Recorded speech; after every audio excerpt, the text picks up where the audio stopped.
Yep. Well, hi for those who are watching. It is I, the angry anime fan, joined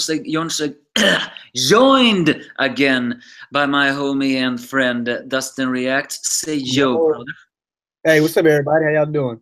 That we are here as for those who know, Dustin is a very good reviewer and a very common live streamer, and currently my one and only live streaming partner. But that's only because I have a very hard time understanding the live stream situation. And Dustin, well, you were very pleasant, always talking to you, discussing things and stuff like that. And this is a special occasion, so I will take these off. We are gonna we're gonna discuss My Hero Academia and well, a little bit the characters and well, a lot of things more. So without further ado, let's begin. First off, what really drives a person to like My Hero Academia? What made me stick to it so much? Well, I think in the end it was the characters. There's a lot of people compare this to a Naruto successor, although I'm still a little bit skeptical to know what makes a Naruto successor or whatever. But my point is, the characters are one of the strongest suits of My Hero Academia. What drew you in? What drew me in? I think it was the writing. I just really loved the writing and the story and the way that the plot moved. Like I like how in the first 8 chapters we got how we led up to the Deku versus Bakugo moment in one of the tests for the school. The interest, I think it was it the entrance exam or something like that? Oh no, was it? I think it was. I don't know. I don't know if it was the entrance exam or if it was like a part of the. I think it was part of like a class assignment after they got into the school. But I just like how he set everything up with the writing and the way he still does it to this very chapter. Mm. That's what really drew me in. Of course, the characters and everything else. But I think the writing above all is what really got me. Yeah, that is true. The writing of, although I can admit I have a love-hate relationship when it comes to writing of My Hero Academia, maybe even I am not blind to admit that there is something about this writing that draws one in, and maybe it's in the end the question. Uh, for example, taking Bakugo's character, he is a jerk ass, a bully, and I absolutely despise him. And yet there is still something about him that make me understand that yes, he can be a hero. And that's one of those confusing morally questions which makes My Hero Academia even more noteworthy. But we'll get to that in a while. We'll first off saying, if you have to pick a guy and a girl from Class A, which one would you think will be your favorites? Oh, that's easy. It's Deku and Ochiko. Well, yeah, I will also take Deku, but my problem is I think I will take Suyu-chan as my favorite. I Yeah, don't argue. I mean, don't get me wrong, people. I have thought about Ochako or Suyu-chan. It's just that, well, there's something about Suyu that I feel like could really evolve even more. And if there's something that this does wonderful is it is the characters. So maybe we should take a little time, or at least try to be a little bit quickly talk about them, all this stuff. For how do you want to talk about them? I guess you describe what we like about him. Mhm. Maybe why we like him. I like Ochiko because to me she has like the qualities of like a perfect ship type girl for the main character. She seems like she's extremely loyal. She's kind of innocent, but at the same time, she kind of like aware of exactly what's going on. Like she's kind of with the times, even though she's innocent. I like the way that she's not just pushed to the side as far as her strength. Like her quirk is used in a very unique way, and she shows that she's a capable and smart fighter when she has to be when she fought Bakugo. And I can't wait to see more of her in combat experience. And I feel like her quirk has a lot of upside to it as far as what it can do in the future. The next time we see her use it, yeah, and I Yeah, just it's I just agree with that. Oh, so first off, I see we have a visitor here, One Vision. Hiya, bro, and I agree with you say. There's a lot of people have recently though criticized Uchako's character as being a little bit like a satellite. And also there are some who say that this is not a hug and kiss manga. So technically, probably won't get a romance, but we are getting those ship tease moments, and I gotta say I like them. It's just even though I think Stain would have considered Ushako to be a fake hero, seeing that she wants to be of money, it is noteworthy that unlike many people, her desire for money is not based on greed. It is just because she wants to have an easier living, and that shows that she has a deep heart. And she shows she's one of those structure that holds the people together. For example, taking these two other guys, if there's one thing that My Hero Academia is difficult in, though, that is the fact that the characters' names are so long, so sometimes it's extremely difficult remembering them. That's why I usually always call Deku for Deku. And take that Denki guy, that electricity guy. He's a character that also grew on me a little bit. While for a moment he looked like the typical dumbass, but I just feel like he is a kind of character that had potential to evolve even further, just because he is the type of character that says, "Hey, come on, guys, that's not what I wanted." Yeah. I like him, and all of the characters in My Hero Academia, they got like 3 names too. They have a nickname, and then some of them go by their first name sometimes, and some of them go by their last name sometimes. So like each of them have like 3 different names, each character. Yeah, that's the thing. They all have many different ones. Of course, there's, as I said, we talked about this once before, but I feel that as wonderful as these characters are, I still feel like there's a little bit potential wasting in them, and that's maybe because they're not getting enough screen time. But I think I vaguely recalled you once talked to me in a previous live stream where you said that that's if you look in a different angle, you do see that they do get screen time. It's just perhaps because of the characters it just feels like they're not getting enough. I mean, to me, the series is only 154 chapters in, and I feel like look at the characters that have got great development. Bakugo, he's changed a lot from where he was from the start of the series. Todoroki, Ochiko has gotten some. I mean, they all get varying degrees. It's still some characters that haven't really gotten any. Like, they got a little bit, but they haven't gotten a lot. I think the least that we know about, as far as the 1A students, is probably the tail guy. The guy that has a tail. We know the least about him, and we've seen the least from him, which kind of makes me think he's a spy, or him, or Invisible Girl, because we don't know a lot about her either. Yeah, Go ahead. No, I was just gonna say we're gonna talk about a theory about that later. Oh, okay. But I'm not gonna be rude here and interrupt you all you're talking there. But it is what you say. I mean, it is also the fact that I think one of the reasons why I feel like these characters are not getting enough screen time is that sometimes I feel like the anime should have made filler episodes that focuses on these characters a little more, just how Naruto did, just because I feel like they need to get one of those moments there. But they are not the only one that makes this manga a little bit interesting. We have the Villain Alliance also. They are led by a very, I wouldn't say complex main villain. It's just something about him that you don't feel pity for him, but you do feel pity for him after all. He is a psychopathic man-child, and yet he is still very intelligent. I think I think the reason why I have so much hate for him is because for me, he resembles just real-life society and my own hatred for society myself.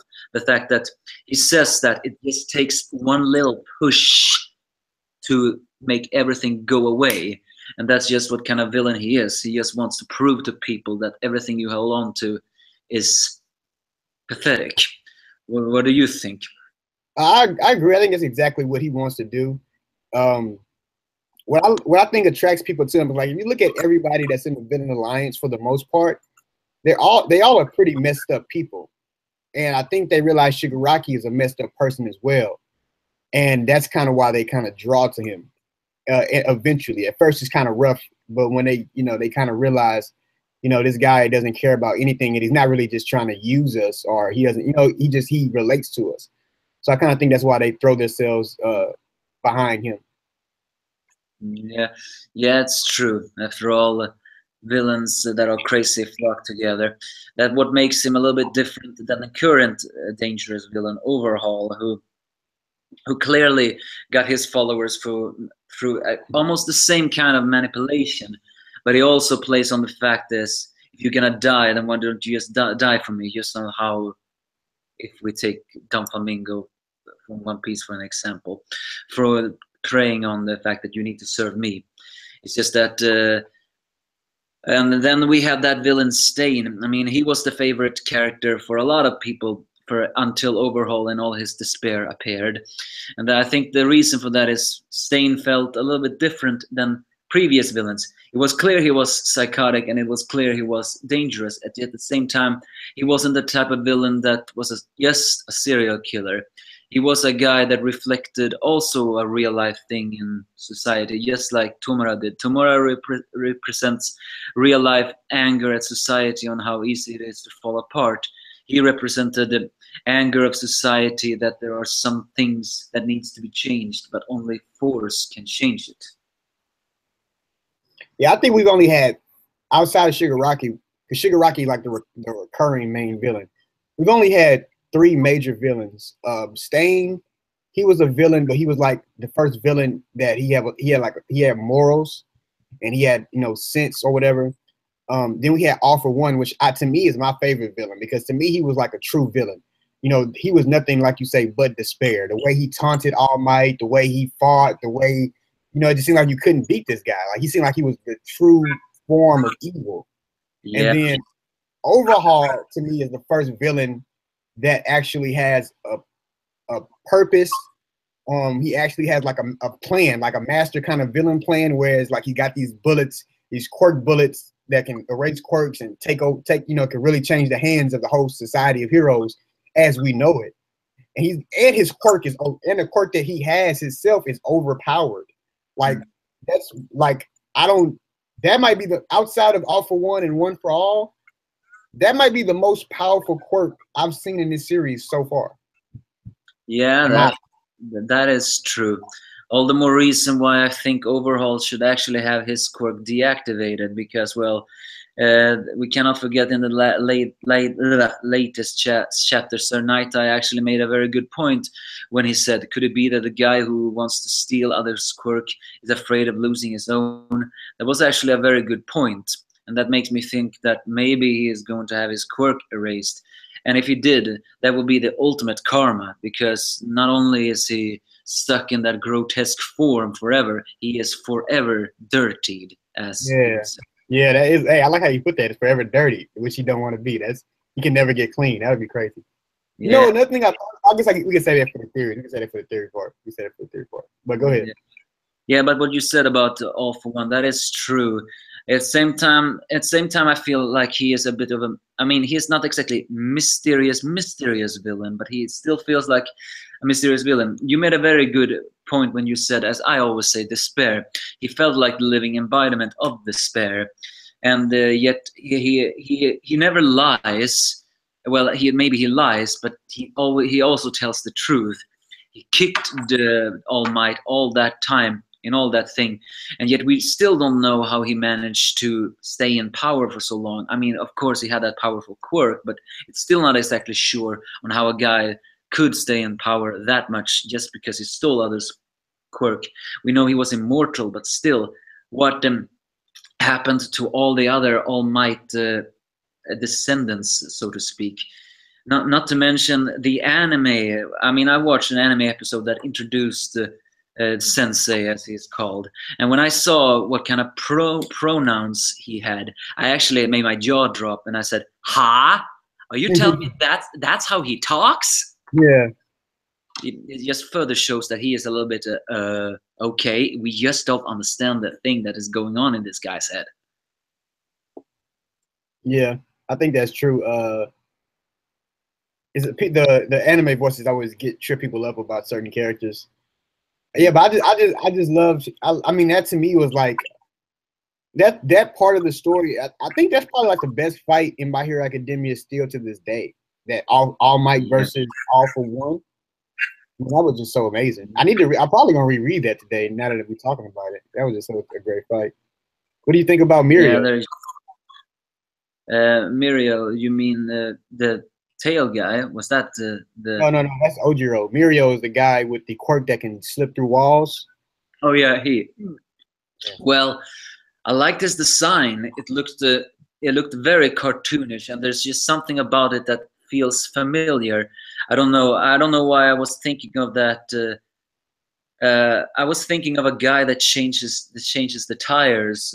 I mean the Michelin guy, whatever. Every time I saw I know what his, you're talking about. but he has an athletic body but a comedic face. That was actually a pretty strange but interesting design. It's just that I did not like the fact that he got his quirk erased. I mean, that's basically saying, okay, now Deku really has to be the successor, or to basically just throw us in despair even further. I mean, if there's anything I wish more than ever this arc is the fact that there is a way to cure the quirk erasing. But I have a feeling that's not going to happen. It's sad, but I still like it though, because to me, Horikoshi, you can't do that type of stuff with the main character or any of the UA kids. You can't take away their quirk permanently because they're like the main focus point of the story. But you can do it with a character like Mirio, who is, ever since we got introduced to him, he's been touted as probably being the closest to being a #1 pro hero. He's this guy that, Deku's calling him a sensei. Deku's been calling him his sensei ever since he's met him.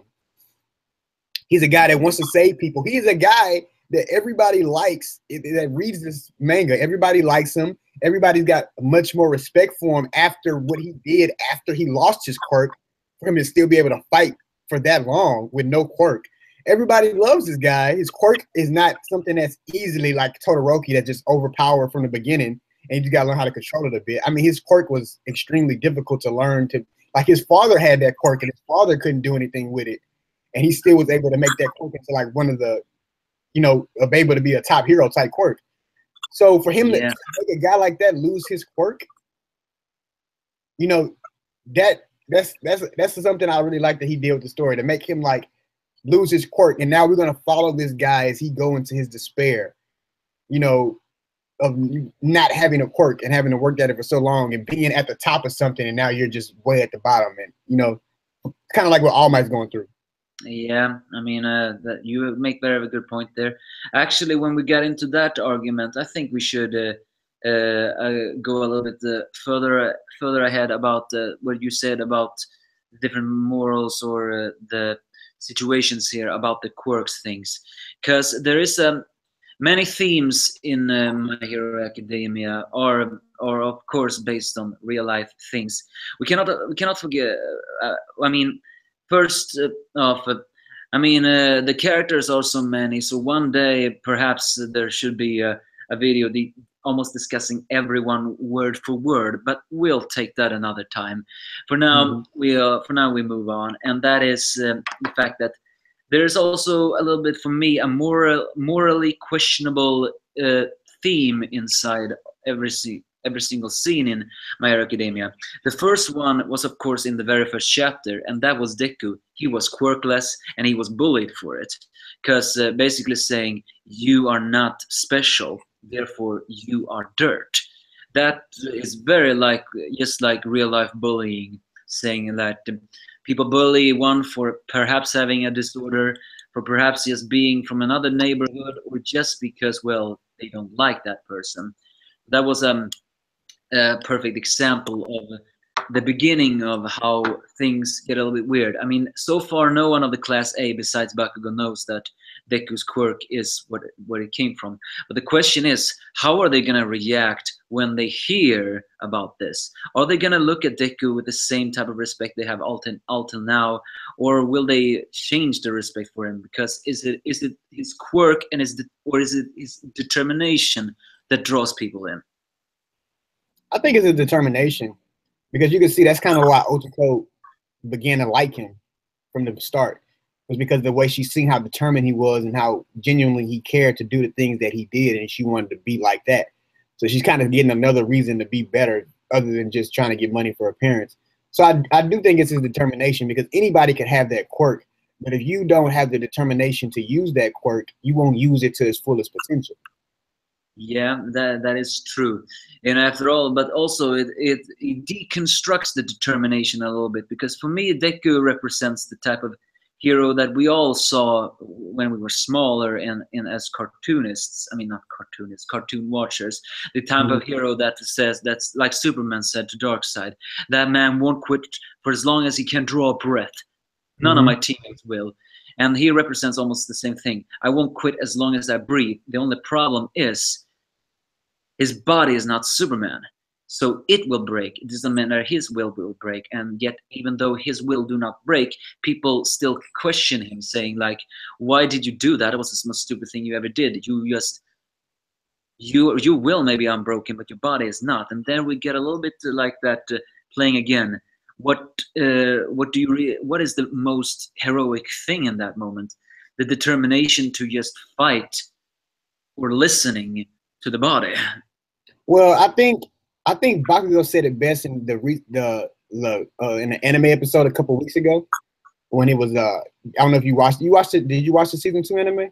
Well, I know everything about it, but I mean, it was in the manga too.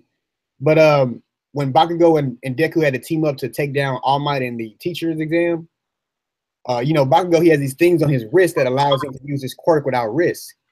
And he realized when he was fighting All Might that he could not think of taking All Might down if he did not take any risk. So he took off the gauntlets when it broke or whatever, and he started using his quirk, spamming it and using it even stronger.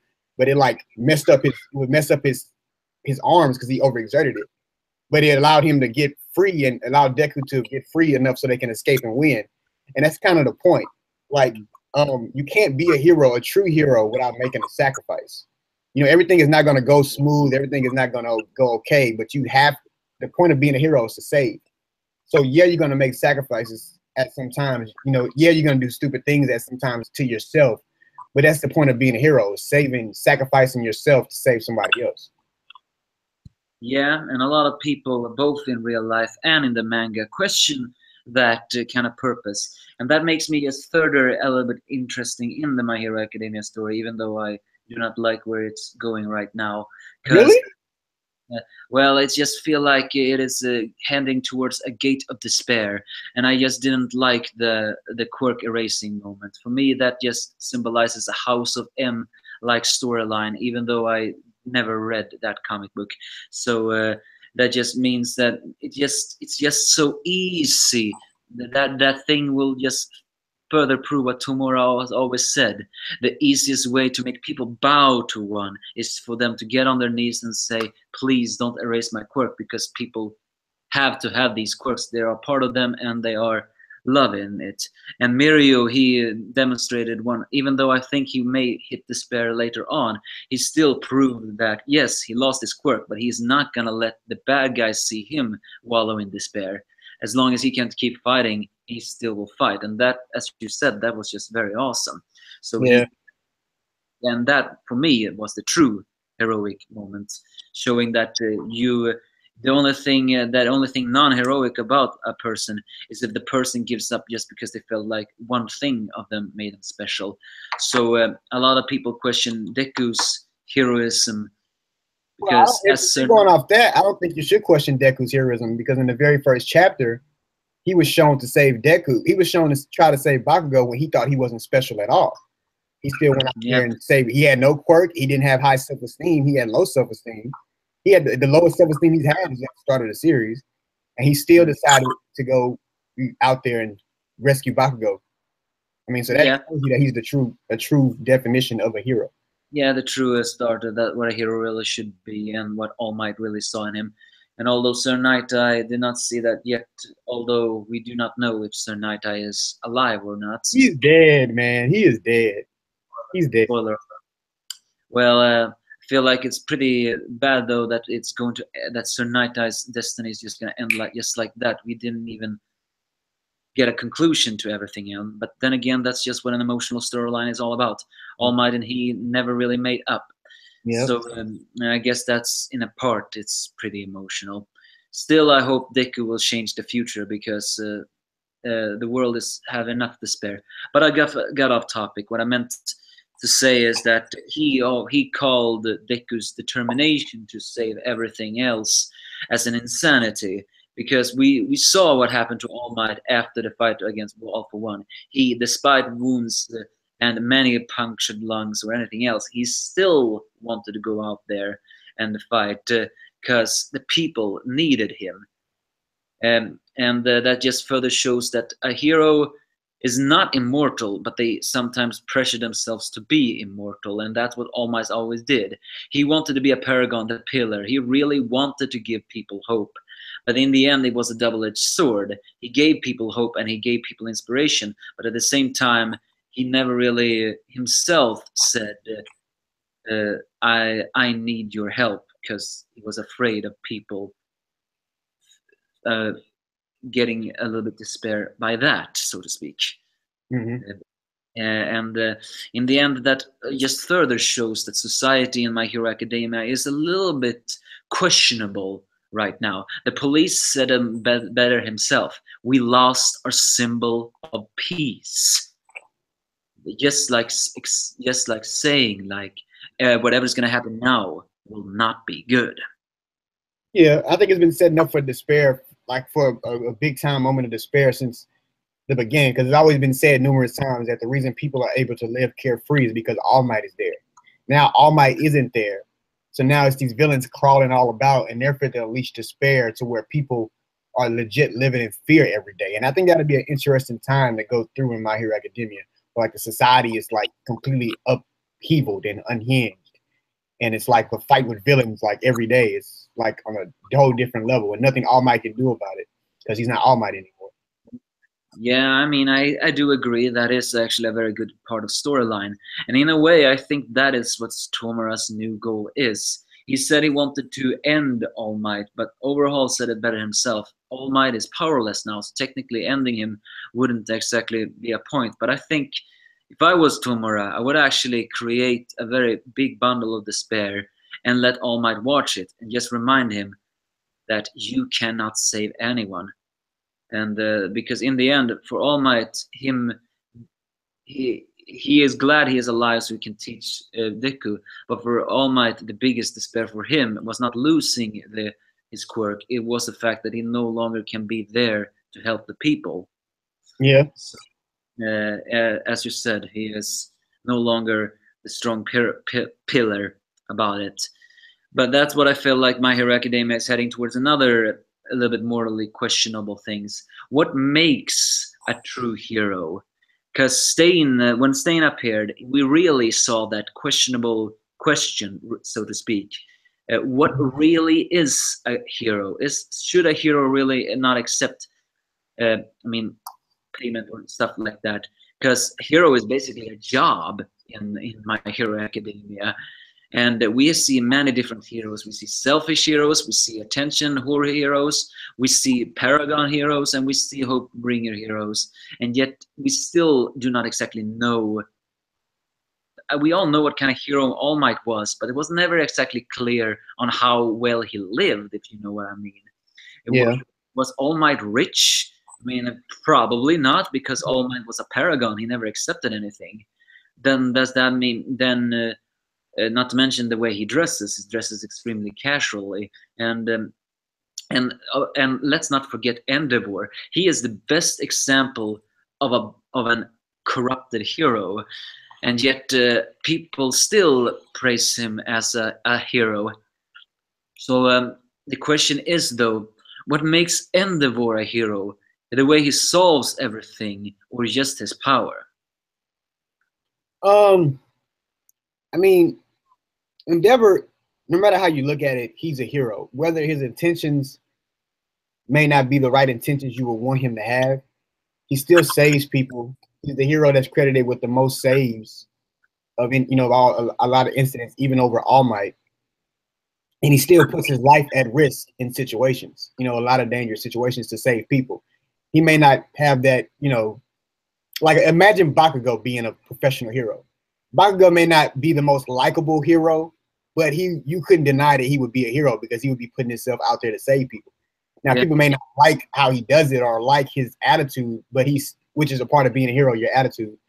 But he still saves people. So I think, you know, Endeavor's a hero. I just think his intentions, you know, are self-serving a lot of times. So that's probably why he doesn't fit the bill as a true hero. Yeah, you made very good points there about Bakugo, because in the end, as I said at the beginning of this video, there has been a lot of videos that shows that Bakugo has very strong hero material, and yet at the same time showing that because of his rotten personality, there are flaws. For example, during that test exam where he yelled at these people that pretended to be bloodied, they actually made a point by saying, wait, maybe he really did realize that we were not wounded, so maybe he really did say that. And in the end, you question yourself, did he really do that, or was that just his jerk-ass personality? Because in the end, Bakugo has been in many dangerous situations, but we still haven't exactly seen him do the selfless thing that Deku has done up until now. Because some people even say that although Deku is really a paragon-like hero, there are still some parts of him that are also a bit self-serving. But in the end, what makes him and Bakugo different? They both want to become #1 heroes, but for different reasons alone. What do you think those reasons are? I think Bakugo, I don't know. I think they really want to be the #1 hero for the same reason, to be honest. I think they just want to be the best hero. They both want to be like All Might. They both want to be like All Might. They go about it different ways. Their personalities are different, of course, because they're two different people. But their drive is still the same. And I think most times Bakugo's drive is even fiercer than Deku's. And Deku uses Bakugo's drive to remind himself of why he should keep being driven to do what he does. But I think their goal is their drive is the same. It's because of All Might. Yeah, maybe. It's just that sometimes I do think though that Bakugo just want to be the #1 hero because the #1 hero never loses, and he's afraid of loses. And Deku maybe want to become the #1 hero because he wants to save people, but maybe, just maybe, people will see him too and realize that he was strong. So in a way, even the most selfless hero can have a little bit of selfish desire, but that's just another point of My Hero Academia that makes this pretty strong. You know that hero, that Red Crimson, or whatever his name was, the one that yeah, the one that Red Riot looked up to. He made a pretty good point when he was interviewing and said like, "Of course I feel fear, but the real manly spirit should not feel regret." In a way, his words there actually held a deep meaning. No one is immortal, and no one is actually. No one should be unafraid. It just doesn't mean though that they shouldn't give up either. Mm-hmm. He reminded me a lot of also the type of ancient heroes we do not exactly see so much in My Hero Academia, because we see some, we just don't see enough of them. And that was one of the reasons why Stain turned against Hero Society. He feels like it is flawed and extremely bad. And from what we see, it's not exactly difficult to agree with him. And Tomura now taking the villainous role, unless of course Overhaul gets away with his quirk erasing, then we all can imagine what will happen next. Mm-hmm. It's really, I think that is also one of My Hero Academia's strongest suits. It's a very morally ambitious question. We have our main characters and they are on the side of good. It's just that everyone has character flaws, because that is what makes a character, so to speak. And I think one of the things that should really happen in My Hero Academia is the fact that Class A, they work well together, but they're not exactly 100% considering themselves friends yet. So I think one of the things that really should happen in this story, and I'm saying not only this because as one of the few supporters of power of friendship, but I'm also saying this because there should be true companions in a way. Because in the end, I think Class A are those kind of heroes that will change hero society. Yeah, I agree. I mean, it was even foreshadowed for that. They said like in one panel that all of these kids would become great heroes in their own right one day. Mm, yeah, and even some other side characters. I mean, there are some side characters from Class B that I find very interesting that I wish we could get a little bit more detail on. That Yeah, that pony girl, for example, man, she looks so adorable, and that Christian girl. I mean, I heard that it's very painful for the author to draw her hair, so it's understandable that we're not gonna see so much of her. It's just that I feel like she's also having a little bit potential to be seen, and of course we have the big hands. She is also reminds me a little bit sexy there. I don't care a single bit about that. the one that was with Momo in the internship. Yeah, that one. Yeah, girl, she got them strong hands. Yeah. By the way, well, he has a lot of cute girls in his series. Like he does that well. Yeah, he really drives the girls. Their bodies are not exactly overly sexy. I mean, especially since these are kids. Girls, yeah. And all that, but he draws them pretty well, and his faces, they're cute. But by the way, what did you think about that one filler episode in the anime? That one that I didn't watch it. I haven't watched it to this day. You mean you haven't seen the Floppy Institute? I mean, I heard it was good. I just don't like filler. I don't like filler, but I heard it was good, and I just never watched it. I need to watch it though. It was all about Asuyu. Yeah. Well, half of it was all about Suyu. The first half was some pictures of the others doing their stuff, and the rest of the half was just Suyu. Technically, this wasn't considered a 100% filler because, well, it was said she went on a not castaway rescue mission. I guess this just shows it. It has some funny moments in that scene, and as I said before, it was Floppy, and I like her. Yeah. It's she may not exactly have the cute design face, but there's just still something about her that is extremely adorable, and I feel like she has to see it. Especially, I saw an OVA scene where Ushako lifted her up and Deku caught her in a bridal carrier. That was actually kind of adorable too because both of them were blushing. Yeah. Midoriya-chan, please put me down. Yeah. This is embarrassing. Ah! You did her voice pretty good. You did her voice pretty good.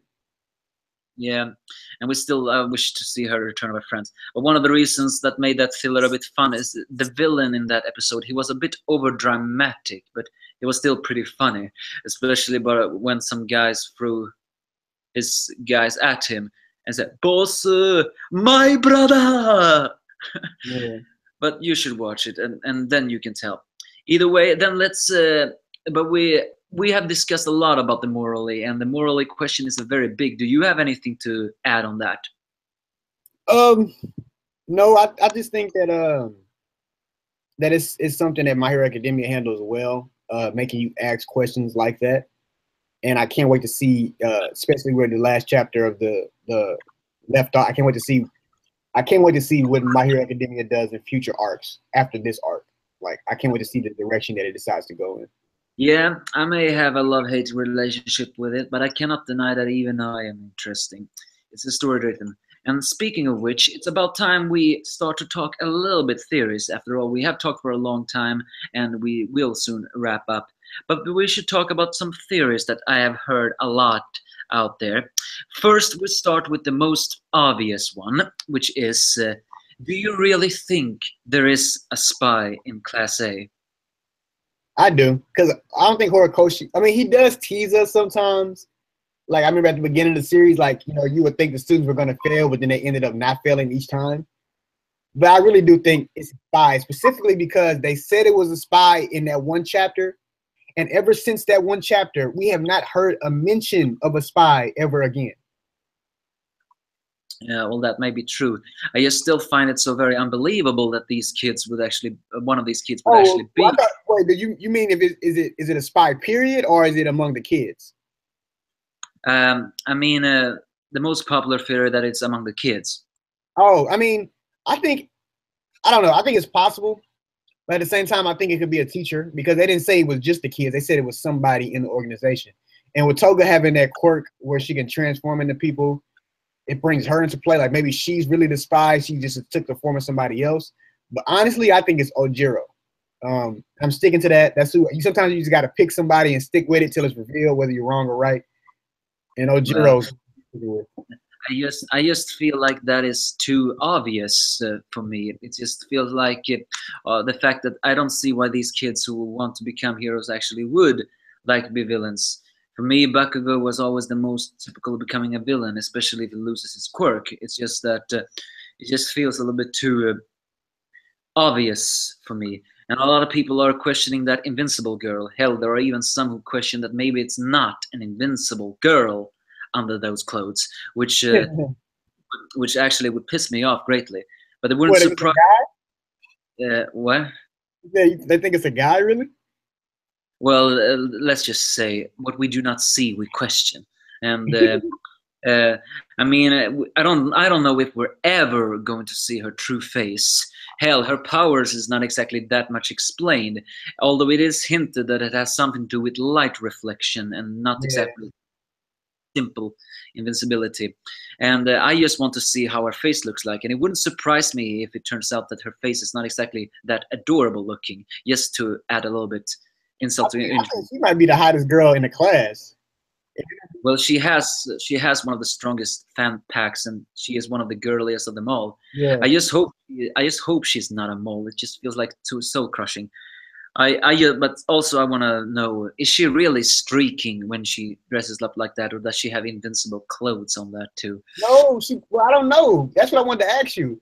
Because she wears things sometimes that you can see. Like she wears shoes. She might have, you know what I'm saying? And like when she was in the teacher's exam, she took that stuff off to be completely invisible. So is that to say that she's naked the whole time? Yeah, that's actually a good question. Is she really naked? I mean, there have been some plays on that, especially in the anime, when I think a lot when she took off these things and just suddenly she just said, "Hey, no peeking." And then when she said that, we all questioned. Wait a moment, this is the same girl that asked the people to carry her in that in that exam, and they were all blushing very heavily because they all thought she was naked. So Yeah. I'm just saying. That's one of the theories. I mean, I believe that if there really is a mole, then yes, there should actually be a hero. The question is, though, which one is most likely? Mm, you could say ectoplasm. You could say, because we're talking about the teachers there. You could say the guy that shoots the gun. I mean, it could be anybody. I don't think it's the principal. I don't think it's All Might. I don't think it's Midnight. But it could be literally. I don't think it's President Mike. Even though it would be it could be President Mike, because he could have that flip. He could have that flip switch type personality where you think he's this guy, but really he has a whole flip switch of a personality.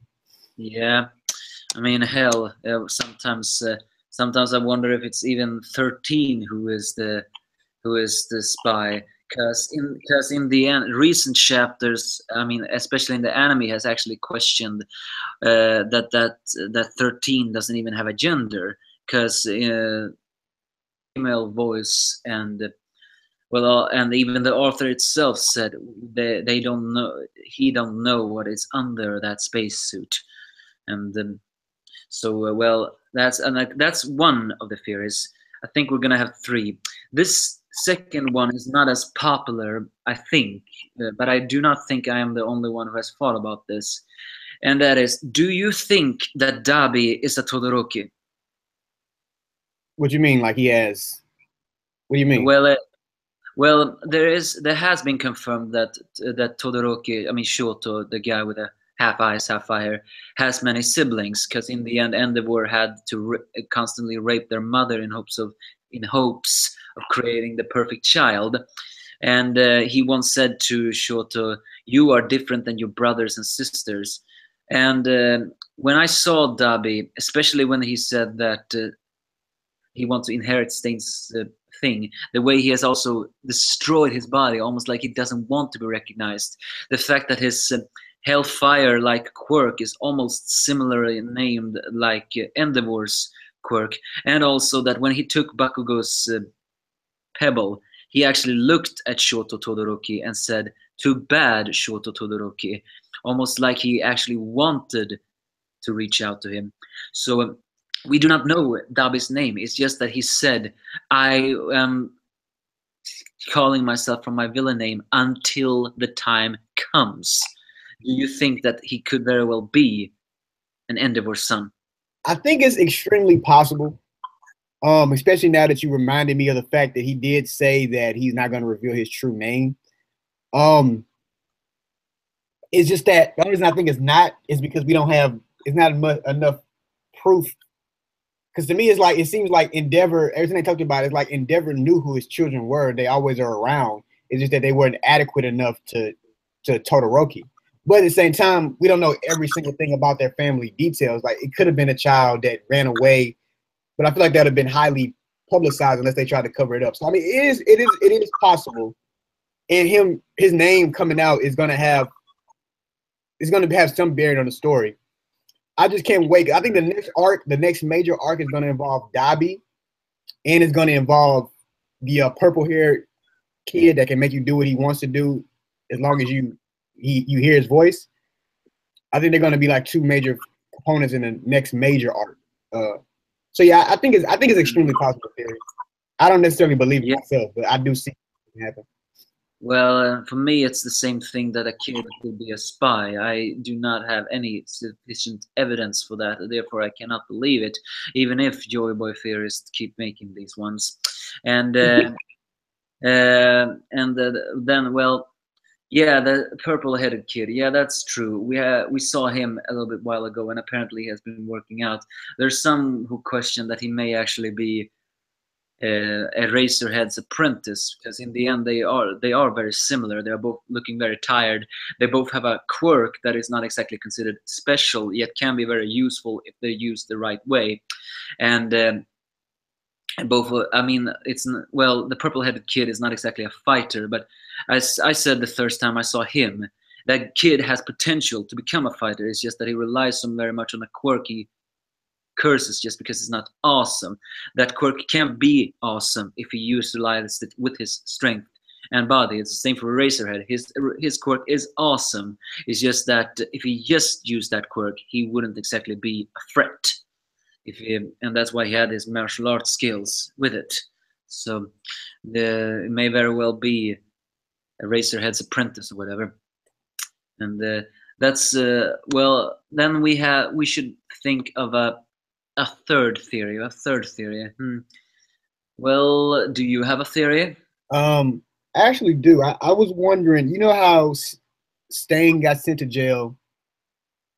All for One got sent to jail. I know. Overhaul most likely is going to get sent to jail. I'm pretty sure.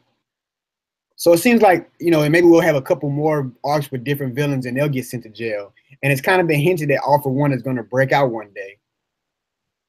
So what if we have an arc where all of these villains that we fought before and sent to jail all break out at the same time and are causing havoc everywhere at the same time? Kind of like on some Batman type thing, like where all the villains that he beat get released from prison. Like what if we have an arc where they're all just out of jail, causing havoc and just chaos and despair, and we all have to deal with them at one time? Well, yeah, that would have been if that's gonna happen. I think it's gonna happen at the end of this manga. Hell, there are some who actually has a fear that we're gonna have a time skip, not because the heroes needs to power up, but because as we see Deku narrating things that seems to foreshadow that yes, he really will become a hero. And what will happen after these kids graduate? Well, that's a problem. But if there's going to be, if they're going to be breaked out, I think it's going to be at the end of them, because that's going to be the massive chaos of everything.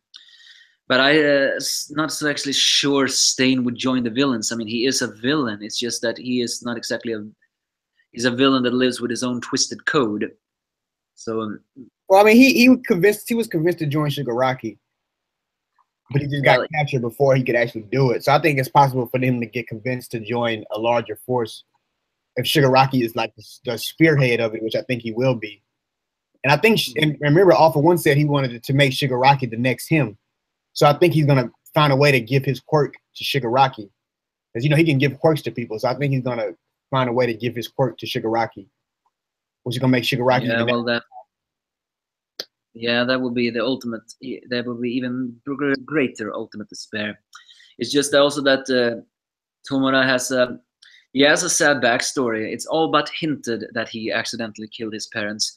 It's also not, but I think I have a strange suspicion that maybe his father was an abusive asshole, because the way he looks in his flashbacks hints more that than he just sank into very deep despair. It seems to hint that he lived pretty poorly himself. So uh, do you think do you by the way, speaking of that, do you think Tomura accidentally killed them with his acid powers, or do you think that his parents were killed by All for One? I think both are possible, but I think I'm probably leaning more towards All for One, because I think he's such a true villain that he probably set that up. Like, he probably chose Tamura just because of the connection he had with All Might, and cultivated this kid just so he can like fuck with All Might, because he's just such a great villain. Like he's a great villain physically. His power is terrifying, and then his mental, the way he fucks with you mentally is terrifying as well. That's why he's the most well done villain to me so far. Yeah, that is true.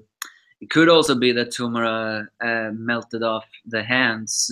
I mean, wouldn't surprise me if those hands that he has melted, that he has around him, are actually hands of people he has accidentally killed while utilizing his power, and he wields them to show not only his depravity but also his his way of saying he doesn't want to let go of the things he lost. And when he hears about his past, I mean, especially who he's descendant from, I don't think he's gonna give two rats ass about that, because he, after all, Tomura has nothing but hatred towards heroes, and that it's all but stated that the heroes were just not there for him. Yeah. And so yeah, it's going to be an interesting journey. Although Tomura, Shigaraki Tomura, he strikes me as the type of character that actually would kill himself if he got if the heroes got too good. I mean, what I mean by that, I think Deku's gonna evolve to a hero that's not only fights for what is right, but also in the end stretches out his hands and say, "I'm here to help you," because that's what a hero does. And Shigaraki Tomura, he obviously looks down on that kind of hero the most, because for him, such a thing as helping doesn't exist in his world. And do you think that is likely? Yeah, I do. I see that. I mean, just seeing when that lady was when that Toga was impersonating Ochiko and was falling, Deku knew that wasn't Ochiko, but he still jumped in to save her because it was somebody that needed help, regardless of what their intentions were. So yeah, we'll soon wrap up this stream. But first, I have a familiar subscriber here got on this chat, Solaris290. Thank you for coming here. One of the few people that defended Fairy Tail together with me, and but he made a good writing here about. Do you believe that winged Nomu that almost kidnapped Deku in the Stain arc actually was that fat kid that bullied him all the way back in the first chapters? I don't know. I never even really. I seen that in the chat, but I never really heard of that theory before. So I have no idea. I mean, I guess it's possible, but I never heard of it. Well, the theory goes somewhere like a fan asked the writer, "Why did that flying Nomu pick up Deku especially?" And I think he said some cryptic hints like, "Well, we may have seen him before." And then someone went back on the first chapter and saw his winged quirk and began to say, "Wait a moment, are you telling me that All for One actually did that?" Well, if he did do that, then that just further shows, as you have said all this time, just how twisted All for One really is. Yeah.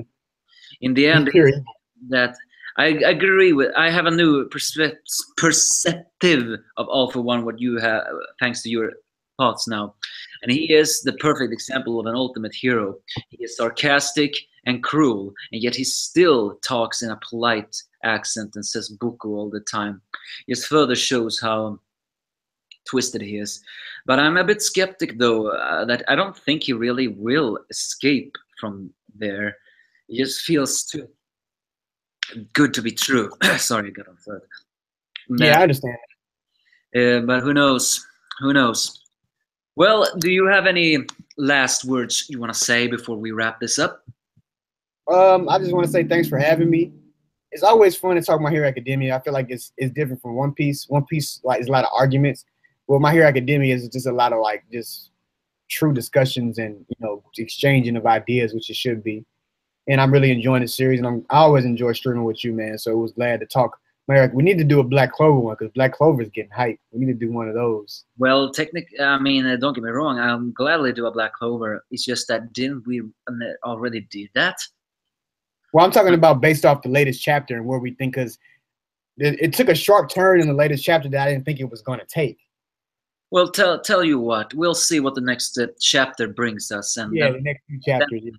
Then maybe we'll throw in a quick live stream the next time on your channel or my channel, whatever, and say that.